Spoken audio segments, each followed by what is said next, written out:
representation of the way that the universe fits together in higher frequencies and higher dimensions. Michael saw this and asked a big question. If this is the universe from a 2D perspective, what would it look like in 3? So he began modeling and molding three-dimensional flower of lives together and discovered some pretty remarkable things. Everything has breath, everything breathes, and everything lives. And so at a level of basic geometry of particle physics, we too must have breath. He found that every geometry we think we know of is a static and fixed perspective of what it really is. Tetrahedron? How about a tetrene and a tetrax? An inhale and an exhale of this basic form. Icosahedron? Here's an icosatrene and an icosatrax. He developed breathing models for all of the Platonic solids, and then he found a new solid, one that hadn't been discovered before. Energy never travels in straight lines. It always moves in curves. By incorporating curves into the basic geometry of our Platonic solids, you actually discover much simpler particles that before we never knew existed. And so we come back to these three images. The first one, as you know, is the sphere. This is simply one of the simplest forms, and the most female. It's all curved. It's not hard to see how this form is used in the creation of all things. Just look at a planet, or a star, or even an egg.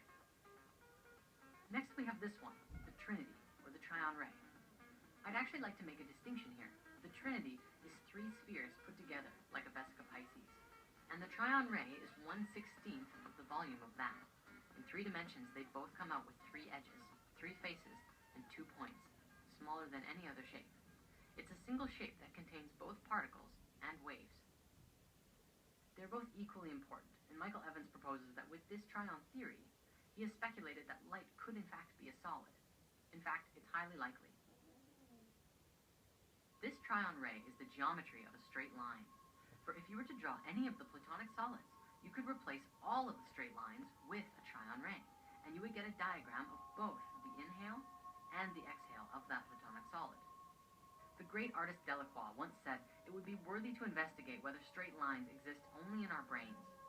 The interesting thing about the Trion Ray and the vesica Pisces is that they both have straight lines, as well as curves, and it's just a matter of perspective. One of the most important pieces of information about all of these shapes, though, is that this is how form comes into manifestation from a geometric perspective, from source to the material world. The sphere is a ball. It's all curved. Upon adding a second sphere, you get the first edge. And so this is curves and edges. When you add the third sphere, you get the first points. And now you have curves, edges, and points all together in one shape. As you continue adding circles, you get more and more shapes and forms that begin to manifest, such as the Platonic solids and everything else we know about. This is why the vesica Pisces is so important. As you know, we've been looking at this for a long time, and we're